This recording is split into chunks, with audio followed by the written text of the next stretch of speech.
ladies and gentlemen, and welcome to a very special episode of The Lobby. It's our Gamescom Microsoft press conference breakdown extravaganza, and I'm your host, Chris Waters. Joining me on the couch to talk about the biggest games from Microsoft's press conference in Cologne, Germany, Alex Newhouse. Hey, hey. Alexa Ray Correa. Hey. And Justin Haywald. Live from Germany.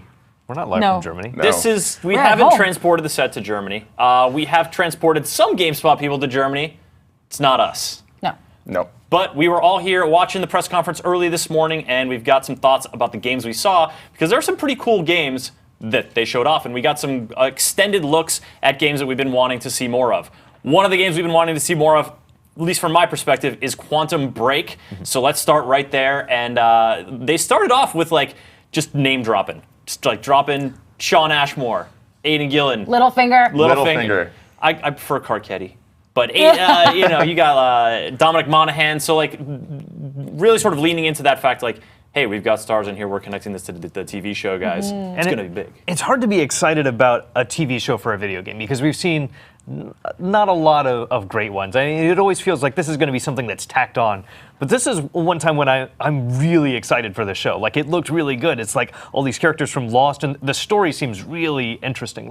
The other trailers have been leading up to this, and I'm it's okay. But now watching it in action and this weird time travel story, it's like Fringe meets Lost meets I'm really excited to learn more about this world. And I think we're living in a world where Netflix originals, Amazon originals, you're seeing a diverse kind of production quality of TV. It's not just some network shows and HBO making the best TV out there. There is a lot of creative talent being poured into a lot of different channels. Hopefully this ends up being one of them. And when they were talking about this game, though, they were talking about it in a way that made it sound like it was integrated into the game, that it wasn't really a standalone TV show. I don't know if we've heard anything more about that, but... Well, we haven't. When they announced it, they initially were saying that there are going to be elements of the TV show that, the TV show will air, and it'll be something around the game. You'll be able to play the game. I think they initially announced it as episodic. I don't know if that's the case anymore. I can imagine there would be sort of episodic content. You think to Halo 4 had episodic content that came out and told bits of a story. So it's not hard to imagine. They time it, and that was timed weekly. So if they have weekly episodes airing of the show, then you have a weekly episode maybe to play. Maybe it's like a DLC-sized kind of thing. It's a smaller mission, but the larger game itself, the larger narrative is a much more robust experience. Yeah, the sense I got of it was something like Halo 4's Spartan Ops, where you have the the CGI, in this case would be live action video going into then a short gameplay mission that you would play each week. And so we did see some gameplay, actually. Here we're taking a look at exploring the space where the first time travel machine was built, and it's doing this neat thing that I really I think is very cool, is the sort of playing through skipping through different points in time to sort of visually speed through this history of this project. Yeah, but the interesting thing was seeing this actually happen in gameplay. I assume what we're watching now is more not a cinematic, but this is something that's just telling the story. But even when they were showing gameplay, if it's anything like that, and I really hope that the game does look like this, that it's not kind of one of those BioShock Infinite moments when it's here's an idea of what the game's going to be like, but it doesn't quite pan out. Because what it seemed like is you're changing time while you're playing. You're going to throw out a time bomb in this area of the game. These people will be frozen, and you'll be able to fight that. You have guys who are able to manipulate that and not be affected by it until you rip out their time, mini time travel devices, and they freeze in midair around you. That looked really cool. Yeah, I really like the gameplay we're seeing. It's sort of I don't know that we've seen anything really like this, where you can literally stop stuff and then go after people. I mean, we've sort of seen, there's been some time dabbling in shooters before, first-person shooters like Time Shift and others, but this is, the time thing is what elevates this above another third-person shooter, right? Because, he was in cover and he was, running around. It kind of has a vaguely Uncharted look to it. Otherwise, it's very standard, get behind cover, dodge guys. You can see where the bullets are coming from. What I was thinking, though, is it does look very powerful, this time ability, which actually in a sense contextualizes why you're this one-man army in a sense. In a lot of games you are just one guy going through murdering tons and tons of soldiers, but in this you actually have some sort of story context for that. If you can do all this weird time crap, of course you're going to be a super dude. But yeah, I do like this part. They showed up with these soldiers who are immune to the time stuff, and so that will sort of it's another wrinkle in that layered sort of system. And then I liked how when you killed them, they froze in time. They lost their ability to be out of time. And so I think that, like, certainly in the demo setting, they are doing a pretty good job of showcasing some of the cool facets of the time manipulation in Quantum Break. I guess it remains to be seen how that ends up playing out. Quantum Break is coming out April 5th, 2016. And presumably the TV show is going to be right along with that. It's kind of core to the experience, I'd imagine. Yeah. All right, well, that's Quantum Break out of Gamescom. Another game that we saw right early on that we've been, like, not knowing a lot about, Scalebound. Oh, looks so Scalebound, good. you guys? Yeah? Yeah, Yeah. there was dragons. We saw the reveal where it's Yeah. like, here's something from Kamiya, because they're working on a game for every system, and here's one with dragons. Platinum Games is busy these Dragons. days. Well, it was not just dragons that we saw in the reveal, too. It was, like, giant bug monsters, some other, like, it was sort of cast the net a little wider. Here in the gameplay God. demo, of course, Main we character. saw... I can't with the guy with the beats. Yeah. I All right, yeah, can't. let's talk about this dude real quick. His name is Drew, and he's from Earth. He's Dante. He looks is like Dante, he acts exactly. like Dante from Devil May Cry. Yeah. Well, I mean, what's wrong with that? the Dante from beats. Devil May Cry was awesome. He has a sword, goes around, cool jacket, Yeah, beats but- people He's up. got the same Yeah, sort of but like I don't- over-the-top one-liners that Dante had. Like he's totally like a bro, you know, just kicking butt. Yeah, but I don't need Dante 2.0 with beats though. His attitude was definitely something like circa 2003 video gaming. I don't know about that. Like but he does. I mean, what? Let's talk about the combat abilities, all right? Because Dragon I think looks that we sweet. all had Oh, it sort of a does. little off-putting reaction to the sort of cool guy attitude. But the dragon. you know, in terms of this interplay between the dragon and you fighting at the same time, what do you guys think? Well, I think I mentioned this when we were watching it, that it kind of feels like it's The Last Guardian, but not for pussies. This is The Last Guardian. Your dinosaur cat thing is going to fuck shit up. He's not fluffy. You breathe fire, and I tell him to go destroy something, and he does. It's It how was to really train your cool. dragon for adults, basically. Yeah. Like he flies up, he's just like raining fire down. Like I'm really curious how much you have control over that and how much it's just like here's an AI construct that's deciding how it's going to fight stuff around you. But if you have any kind of control over it, if you're like, hey, go over there, breathe raining fiery destruction on everybody, like that's pretty cool. That's actually Yeah. really cool. I loved that. I love those scenes when he's just fighting with the dragon, and then this scene that you're seeing now, where another massive monster comes in, and the dragon and the monster just go head to head, and you're like climbing up on top of the monster and stuff. Like those scenes are awesome. And then you absorb it, apparently. That's what he's doing right now, right? You No, kill things and you take their power. You turn it into a bunch of little gems, Oh, it's a and then you soul. Oh my gobble God, them all down. puppies! it's dragon soul. it's like Skyrim. You're absorbing the dragon soul. Also, That- as a huge Monster Hunter fan, like this is Yeah. awesome. Like you're a guy who's taking down big monsters. You have a big monster on your side. Like this is the kind of gameplay that I love. I think Monster Hunter is an apt comparison because earlier in that fight, we just saw the conclusion of it there. But there was sort of, having the dragon work on some armor, and then you attacking, but then you, like, the dragon getting knocked on its ass, and then you sort of using that, like, dragon arm power, or whatever they call it, to turn into a more hulking warrior. And then there was, like, a grapple attack that he did at one point. So it seems like these monster encounters, whereas fighting the human soldiers was just kind of slashing them up and smashing things, which is great, especially for the power fantasy of, hey, I get to roll with dragon. The monster fights are the ones where they're going to be more tactically interesting. And then a mix of different weapons. Like you also had the bow and arrow, like your ranged attack and being able to switch those up, which felt very much more like a Devil May Cry game, that you have a range of weapons you're able to access, unlike a Monster Hunter where you have like, here's one weapon, you're going to learn how to use it really well. So like that's the thing that I like, that you have that mix of really fast, action-oriented Devil May Cry with still like some kind of strategic element and how are you going to take these guys down? Like, oh, I need to throw a mine over him and that's going to stagger this part of the enemy after I shoot it with bow and arrow, Yeah. and then I can do some other attack on that. Like that strategy mix, like that seems like it's going to be really interesting. All right, before we move on, I have two questions about Drew, my boy. He's your boy now, He's huh? my boy. Me and Drew are boys. It's cool. So this is probably for the purposes of the demo, but he puts on headphones, right? And we all made jokes about that. But like, do you think? beats. I mean, they're prominently featured in his character design, and we are in the day and age where like he could pull out a friggin' iPod and like Yeah. have an in-game playlist. Do you think there'll be that kind of musical integration? I don't know. Maybe. We've seen what Final Fantasy 15 has Coleman camping gear.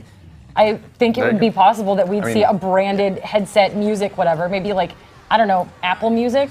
Hey. Drew's got his Apple Music going. And when Sony, is a lot into hardware, a lot into their own headphones and peripherals, maybe this is going to be Microsoft's entry into that. These are going to be your limited edition Scalebound Microsoft headphones. Go with your Xbox One. Dragon Beats. Or the game somehow knows if you're listening to music through the Xbox, and the guy just puts on the headphones and starts jamming out. Yeah, you've got your little that'd be super cool. Surface Pro choosing your playlist, and then he puts that on, and you're listening to Taylor Swift and ripping up some mantises. The other question is a little more serious about gameplay. Is like, this is Drew and his dragon, but in the reveal we saw a bunch of other heroes and a bunch of other creatures, and we learned today that it's going to have 4-player co-op. Let's get some speculation going here. You're probably going to play as other characters, right? I mean, I would assume so, unless it's going to be like a Watch Dogs situation where you're all the same guy. That'd be terrible. Just in the same area. They That would be terrible. All right, which other monsters would you want to play as? You want like a Mothra? Any of you guys Mothra fans? Just what, you want to be the dragon? Why would you want to be anything other than dragon? Yeah, right. Well, look, this one has like 9 heads. I You don't wanna want to be be a the- Hydra? I want to be the 9-headed dragon. Well, wanna yeah, be you the have to Hydra. fight against him. I only give a shit about Totally those wanna be the dragons. Hydra. So like that dragon, did it look a little different? Like these are all These are popping like in. your The dragons are looking different though. Like they that a have player a different character? look to them. Well, dragons that can't fly are drakes, so maybe there's some drakes. Yeah. Excellent. Or Good. if you have any kind of Wyvern? customized Wyverns. If there's any customization options that you That's what have, I meant, not only for wyverns. your character but for the beast that you have along with you, like Yeah, see, that'd be kind of cool. You can get different jawbones and probably maybe tack That- some more arms onto your dragon. I don't know. You know, like your headphones, they light up in different colors. Your beast is gonna also light up with different colors along his lines of power Customize your thing. dragon. Bedazzle your own beast in Scalebound. That's slated for holiday 2016. Wah. Another one of the big ones Which coming out of means Gamescom. Which means 2017. 2017. Yeah. Right. Did you guys get the feeling from a lot of the 2016 release dates that it was really going to be 2017? Yeah. Well, I Stuff's get gonna from get every delayed. release date at this Stuff's point, gonna get yeah. delayed. But doing the holiday 2016 always means like, you know, we're just pushing it a little bit out. Like, it's actually January. It's still the holiday of 2016, kind of, in a way roundabout. Yeah, the winter 2016. It's like, well, technically it's still winter till March, so it's cool. I mean, think about it. Microsoft has Halo coming out this fall. They have Forza coming out this fall. They have Rise of the Tomb Raider coming out this fall. I would imagine they need something in their fall 2016 holiday slate, since all of their first-party stuff is sort of getting blown out now. Gears 4. And Gears Gears is- 4 is next year. Yeah. So Holiday maybe 2016. they'll keep it. And so is Halo Wars 2. That's And true. 2016 Oh, is that's going to right. be packed. Yeah. We're going to be talking about Halo Wars 2 in just a minute here on the couch, folks. Stick with us. But for now, we're going to take a look at a game coming out this year, Mad Max. New trailer for that one. Let's take a look. Peggy 18.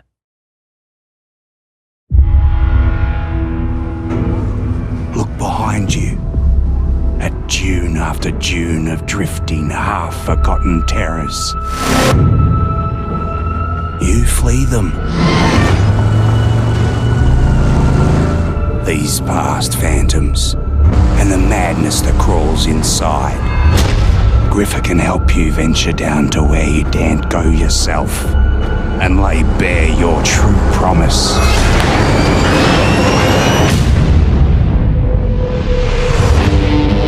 You have grown into a violent thing. A man of solitude drifting across these sands. Fearing those who make you feel human. You know nothing of me. I know what you seek, and I know where you can find it.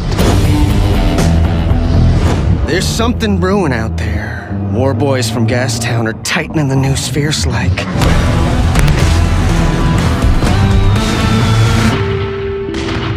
People, get in my way. People can show you the light, help you survive.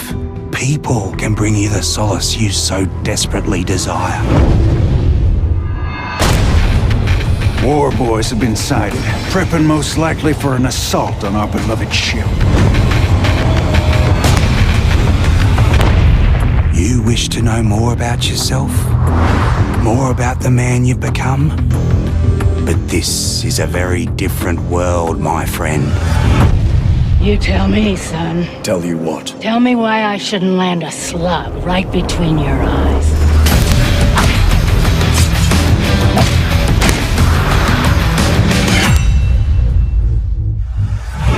If you hope to survive, navigate the flood, escape the past that forever haunts you, then open your eyes. In the darkest hour, the believer standing upon the sacred sand will behold the true light. I'm looking hard. There's nothing. Look again. It's right there in front of you.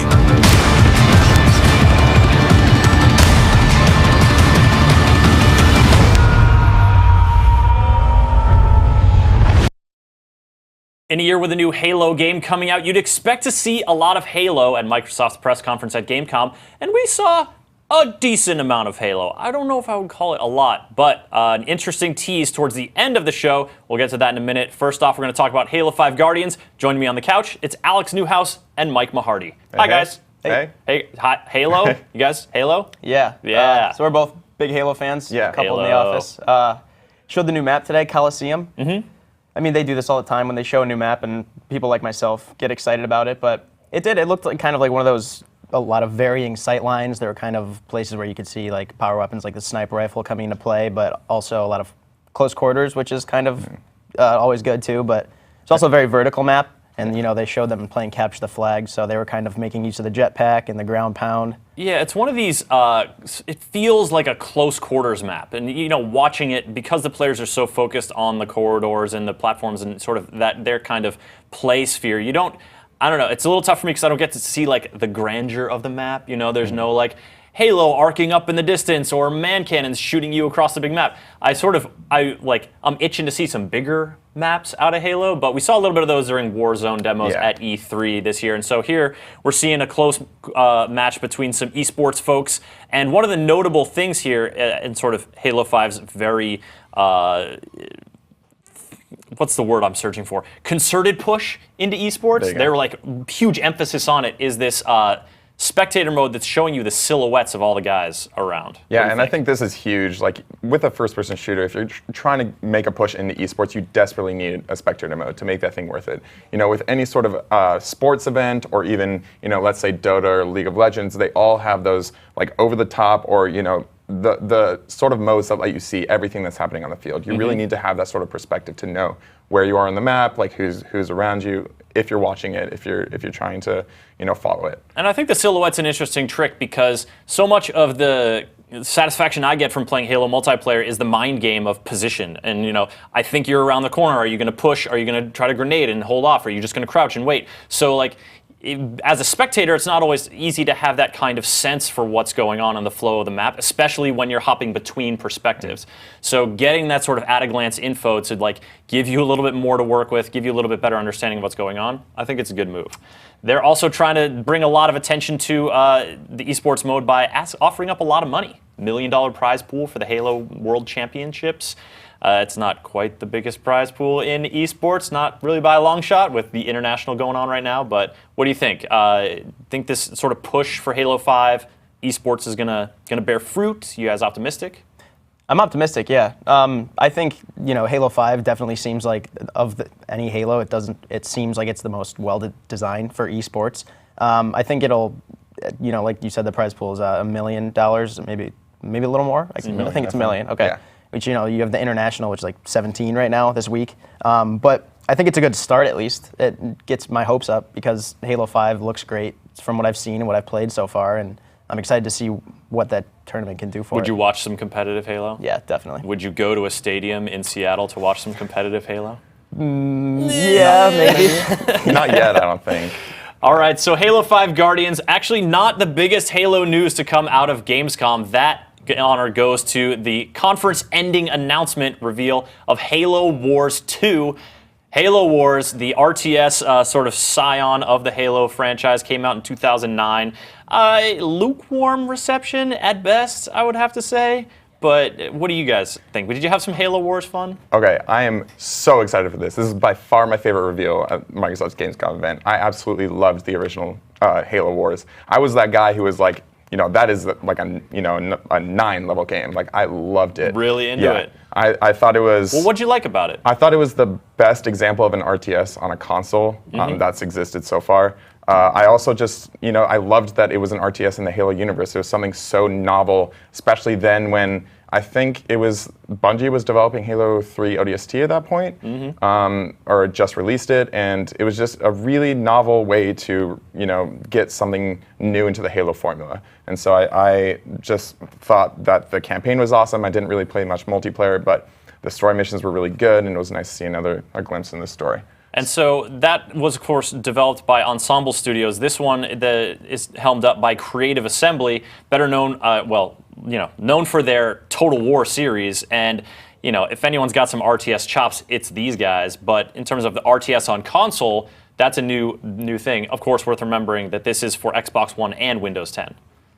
Yeah, and it's interesting because, like Alex said, I think they did a really Ensemble did a really great job of mapping the controls to a controller as opposed to keyboard and mouse.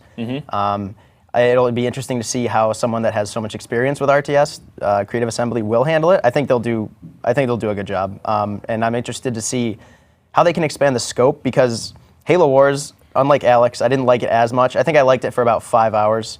I really liked that it gave us another look at the early days of the Human Covenant War because this was a prequel to Halo Combat Evolved, so you get to see a new side of that, but also I think that after a few hours of playing, you kind of see everything the game has to offer. At least I felt like that. So I'm interested to see how Creative Assembly might create a longer lasting experience maybe, because it looks promising. I'm pretty excited. It could also be interesting to see, with Creative Assembly's work with Total War, which has massive, huge scale battles, what they do with that. And potentially if they, expand the scope of the Halo Wars battles, could be super interesting. Here's hoping. Also, Brutes. You guys like to see those hairy bastards back again? A lot of them. Oh, yeah. All the time. Oh, yeah. All right, that's coming out in fall 2016. Who knows if it'll land there or not, but that's, again, coming out for Xbox One and Windows 10. An interesting question here, I think, is this the Halo experience that people are going to get on PC? Microsoft is so much about Halo being this flagship series, this really, obviously it is a pillar of their exclusive studio. Do you think Halo Wars is enough Halo on the PC, or do you guys want to see more?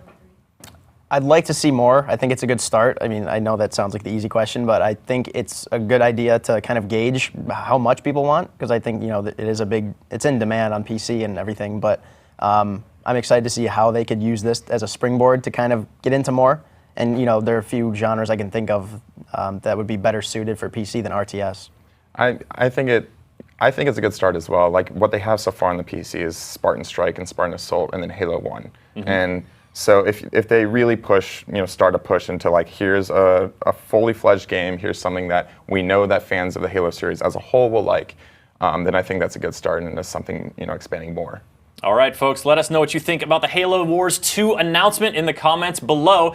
One of the biggest surprises to come out of Gamescom 2015. Up next, we're going to take a look at the Doom trailer just released for Gamescom Special, and then we're back here to talk more Microsoft press conference games. Stick with us.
Got to look at Homefront Revolution.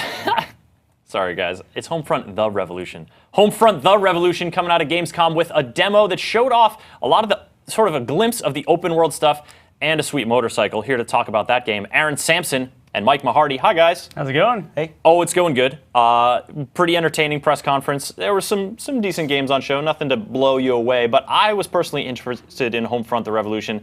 I kind of like that game a bunch, even though it ended, I don't know, 2/3 of the way. It ended way too early. Yeah, they just kind of got to the Golden Gate Bridge and they're like, "Yay, we won everything." Good job, guys. Yeah. Got the bridge. The city. No, don't worry about it. We'll talk about that later. Homefront Revolution, obviously switching coasts and advancing the timeline a little bit. Now you're in Philadelphia. Now the Korean People's Army is not invading; they are occupying full on across the United States. And this demo started. We're getting a look now at the sort of motorcycle driving here's the question I'm asking. How big is this world that this person is driving through? Could you take a left and a right and drive off into some direction with this motorcycle, or is it basically you got to go this way? Yeah, I was kind of looking through this footage. It seems like, at least in this mission, they're channeling in a large arena. Mm-hmm. It looked like the map did have boundaries, but when I was reading up on Homefront Revolution, it seems like they're going more the Far Cry 4 route. You have main missions, and then you can go on these side quests and liberate strike points, essentially. And then, the map does that reveal, and some of the things that it showed, there was an ammo cache, there was a KPA stronghold. So, yeah, really channeling that open world vibe of, the Far Cry series. Yeah, like the sort of outpost attacks in Far Cry. You sort of work your way in and pick them off and take them down. But in this one, it seems like you work your way in to get a foothold. You do that kind of hacking thing real quick, and then a bunch of new missions open up in the area, allowing you to it says, I think, establish a presence. Because, guerrilla warfare is what this game's all about, and that's always a tricky one with a first-person shooter, because you want to be the guy who's just shooting everyone in a first-person shooter, but here it seems, and you certainly are in this one, but there's crafting, there's hacking. It seems like there's a little bit more in play. It's interesting. One of the other things that we just saw there was also weapon hot swapping, getting scopes and attachments on and off of your weapon. Mm-hmm. I know that Crytek had a little bit of a hand in this game, and I previously saw that in their Warface games. So I wonder if that. Yeah, I think Crysis had it a little bit too. Yeah, but yeah, totally. I think that they, that was watching our E3 demo from 2014 actually, and they were saying, it's in our DNA a little bit. Of course, we're going to do this weapon customization stuff. So yeah, that was definitely on display here with the, I'm just going to put on a new scope. I've got that in my pocket. That was in Modern Warfare 3, if I recall correctly as well. That was a big driving force of Modern Warfare 3 that said, look, you can do this on the go. And that was a huge selling point, I guess. Yeah. That would be really cool if this ends up in their multiplayer. They just hinted at their multiplayer, and they said something about you being able to team up with your friends in a faction or crew. Mm-hmm. Which hopefully is more than just you friending up with somebody. I hope that there's a little bit more of a story there. Are you thinking more of something along the lines of The Division, maybe, where you've got sort of multiple teams vying for a same objective? Although I guess that wouldn't really make sense narratively in Homefront because you've basically got two sides: maybe the more Koreans and the Last of Us, where you get status updates that your friend just gnawed off the face of a raccoon or built a fence or got dysentery. That was the best Facebook integration that any game has ever had. But Aaron, the multiplayer is something that you and I enjoyed quite a bit in Homefront. And what was the defining thing there that really sort of separated it was you earn these battle points through your actions, and then there's a pretty broad array of drones you can bring to bear. Yeah, the drone warfare was quite good, and that's one of the things they actually showed here in the trailer was the guy driving the RC car bomb. All that stuff made it into multiplayer. There were aerial drones and ground drones, mm-hmm. and it was cool because it extended your life in the game. Instead of just running in with your guns blazing, you could actually set up a good strategic move, send your drone in first, and have it mess things up. There also the single player had some really large drones that were main characters in the game. But yeah, the drone aspect, I think that came from Frontline's Fuels of War. That's where the mechanics came from for that. Mm-hmm. Not only that, but they also had a lot of personality, which I like too. The personality, so the drones, or just in general? In general, you've got that beat-up Revolution, so the drones had personality, and then I think the weapons, especially in this demo we saw, were a little bit more beat up, and you have a better sense of time and place of a battle as opposed to generic McSoldier dude. Yeah, and I think that was one of the strengths of the Homefront series, right? Is setting the mood, setting a time and place, and certainly the trailer they showed at Gamescom with that little kid giving the like forced speech in propaganda speech in front of the assembled army generals and whatnot. It looks like they're going to be leaning even more into this setting. Mike, this is a tricky setting though because you're basically playing as a terrorist in your own country. Yeah, because in the first game, being on the West Coast, it was kind of unsettling because you are rising up against these these governing forces that have since taken over. There's a plague that comes into play somewhere before the storyline of the first one, and obviously now they're going to the East Coast, which is exciting for me because that was always a cool setting to me. I think that's something The Last of Us also kind of satisfied, that futuristic dystopian in The Last of Us case. It was post-apocalyptic, but it's kind of cool to see the America we know in a different setting. And now that they're on the East Coast, I'm excited because it's my home turf.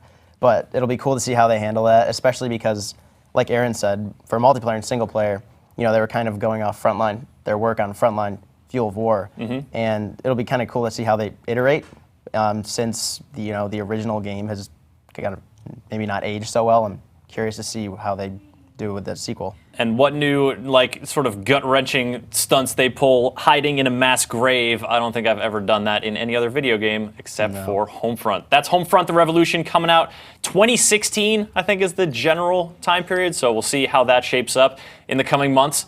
Another big announcement at Gamescom. Well, not an announcement, but we saw a little bit more, finally, of Crackdown 3, the long-awaited third game in that Crackdown trilogy, which made such a splash on Xbox 360.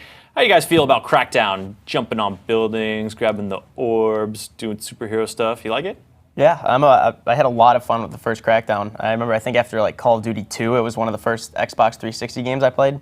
I really liked the the action-based experience where in order to gain agility, you have to get these coins, and that was my favorite part of the game, was being able to jump these 20-story skyscrapers in one jump, and improving your vehicle skills. It was just fun all around. And toward the end of the game, you're really overpowered. And then the fact that they're calling it 100% destructible environments, we'll see what 100% is a bold means. claim. Yeah, because I just imagine the entire city being leveled. They showed a skyscraper just kind of falling and creating this domino effect, which potentially looks cool, but I'm curious, because this was a pre-alpha footage, I'm curious how that will end up in the final build. I mean, if I recall right, previous Crackdown games did have some trouble with the physics engine when there was too much stuff going on screen at once.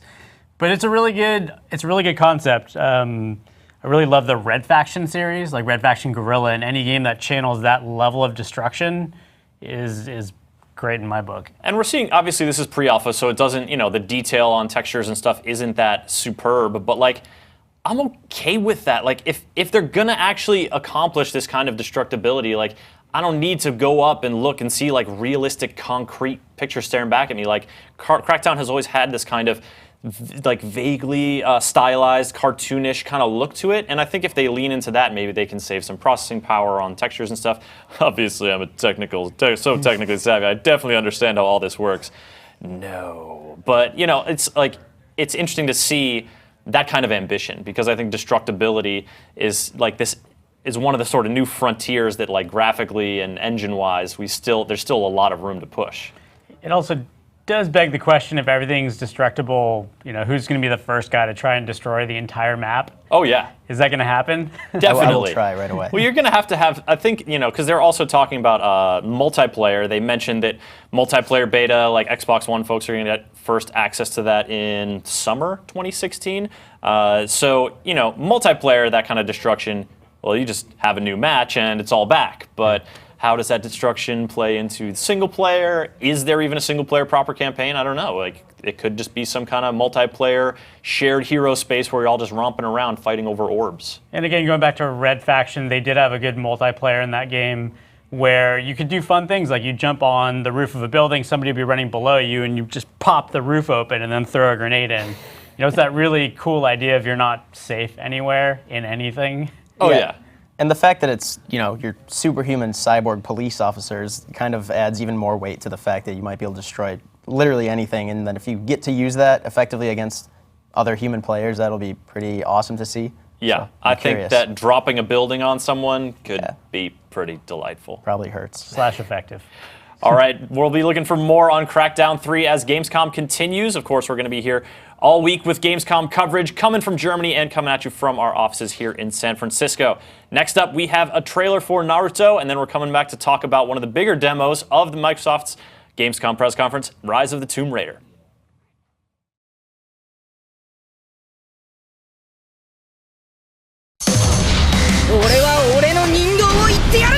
木陰になるのは私の夢。新時代の力見せてあげる。どいつもこいつも俺が倒す。負けたやつからかかってきやがれ。新時代？それは俺を中心に回ってるってばさ。私はパパと違う道を選んで木陰になるわ。内葉サラダ行きます。見せてあげる。ママ譲りの怪力シャンナラ。準備万端、気力充実。渦巻きになると行くぜ。この葉隠れの里は俺が守る。まだ道の途中だ。立ち止まってはいられない。この世界が今の自分にどう映るか、俺はそれを知りたい。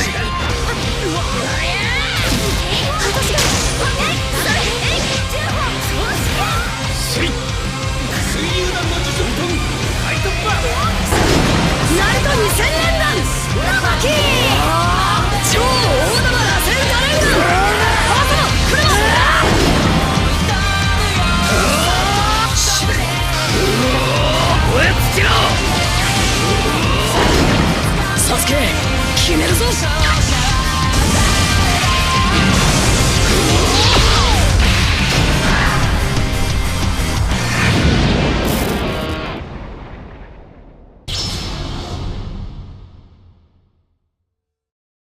We got to see Lara Croft in action in Rise of the Tomb Raider, and the two women sitting on the couch here got to see even more. So they are the ones we want to talk to about Rise of the Tomb Raider. Alexa Ray Correa, Mary Kish, thanks for coming on set. Yeah. And Rise of the Tomb Raider, Lara Croft is back and like super murderous. Not that she wasn't murderous in Tomb Raider. Come on, I mean that's what she does. Yeah, we left the demo. We were sitting in the car in silence, and then Mary turns to me and just says, "This is the most Metal Gear we've ever seen." Lara Croft. Metal Gear? She straight up broke a bottle and stabbed a dude's throat with it. Yeah. Metal Gear was more about how you have way more player choice. You can actually decide how you want to attack a given situation. Something that they didn't show in that footage that we got to see, I thought was really amazing, is that you can take stuff from the environment like mushrooms, and you can make a bomb with it. You can kill some dude, adhere the bomb to his chest, throw him out there so that somebody else will inevitably find the body and be like, oh my God, there's a dead guy over here, run over to it. The bomb goes off, a poison cloud comes over and kills that guy too. You can booby trap corpses. Gnarly. It's great. It's so great. It's like another level of how you want to do it. So obviously, yeah, you could go in there with a gun, which is how I did a lot of it last Tomb Raider. But I always kind of got a little bored with doing that. I don't always want to go in guns blazing. And this Tomb Raider is giving us the opportunity to be really sneaky. It gives the opportunity to attack things from different angles and like or directly in the face with a shotgun. That's how I played Tomb Raider #1. Yeah, that's how I did it. And I remember them saying to us also that you might remember that when you were able to unlock character skills, by the time the game was done, everyone had all the same skills unlocked. Yeah. So it was like, you did it, but really all they were doing was they were preventing you from having all that stuff at once. But by the end of the game, we all had the same Lara. Yeah. Like, nothing was different. Well, in this one, Lara's skill tree divides much wider, and the amount of stuff that you will obtain throughout the game will not give you the ability to have everything. Yeah. So now you can actually customize your Lara for the one you want.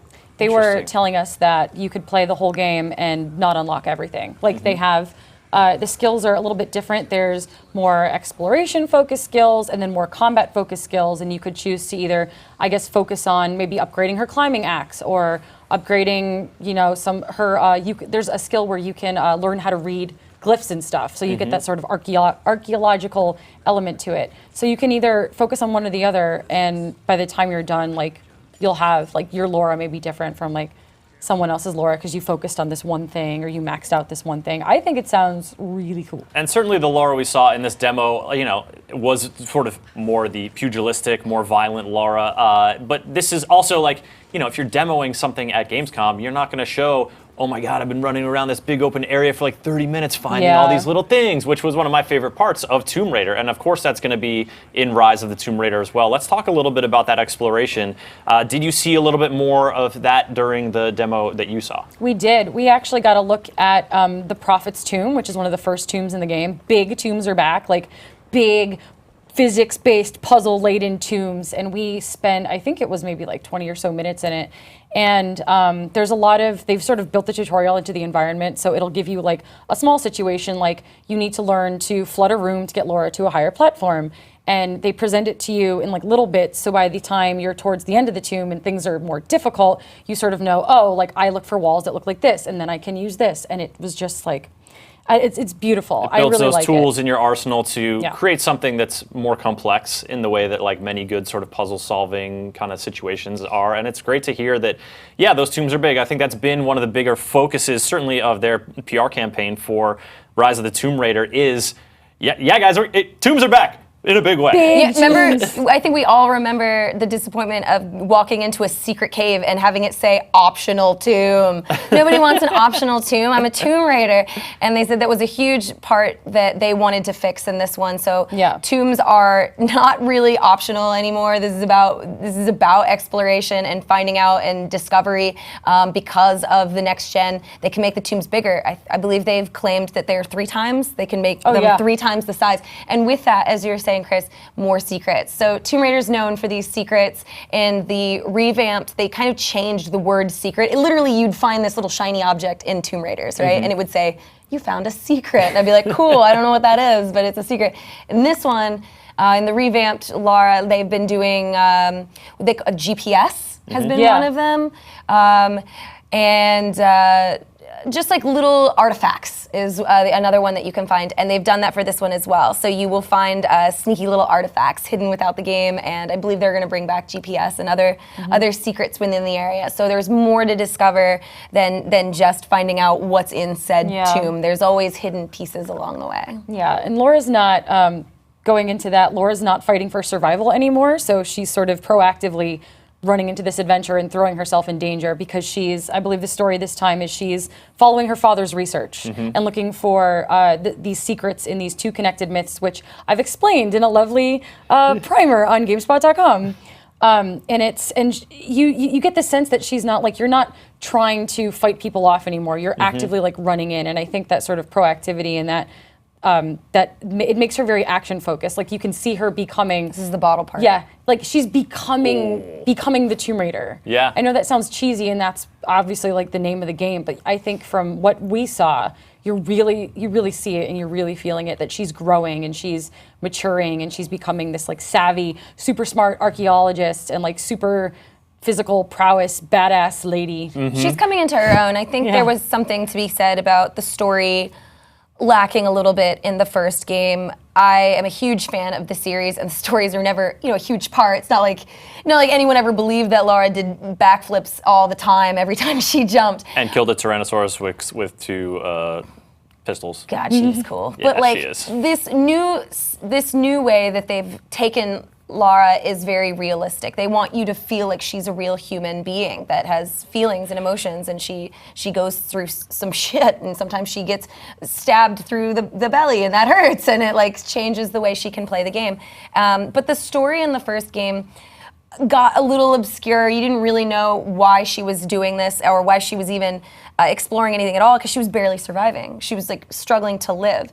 Just wants to get off that crazy She island. just wanted to get off the island. Place was messed up. And in this one, it's not so much that she's trying to survive. She's putting herself in dangerous scenarios because she wants to know what's going on. She's starting to realize that she's a very unique person. She has all these unique capabilities where she can take down T-Rexes with pistols.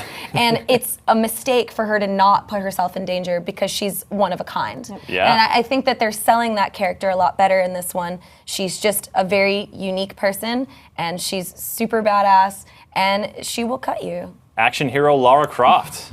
Rise of the Tomb Raider coming out this year, November 13th? No, that's Europe. We're getting it November 10th. Even better. Sorry, Europe.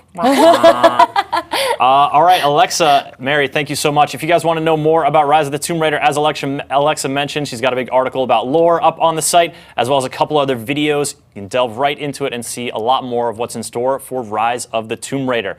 All right, we are coming back with a little bit more. Are we about done here? Yeah. All right. Gamescom show. So let's get some closing thoughts on Microsoft's press conference. They kicked it off for Gamescom, and we're going to be seeing sort of more out of different companies as the week progresses. Is there anything you're looking forward to? Anything you thought that stood out for you from today, or disappointed you, or anything? Well, there was no Viva Pinata, so whatever. Gamescom's over for me. Your hopes of Viva Pinata dashed. Come on, Rare Replay like just came out. Smash, but I want another one. It just came out. They gotta I want work up to another it. pinata banging simulator. I'm sure that you will get your pinata breeding situation all sorted out sometime in your lifetime, Alexa. Thank you. All right, folks, that's our special episode here from the lobby, and taking a look at Microsoft's Gamescom press conference. We're going to be having Gamescom awesomeness all week, so be sure to stick with us. Thanks for watching.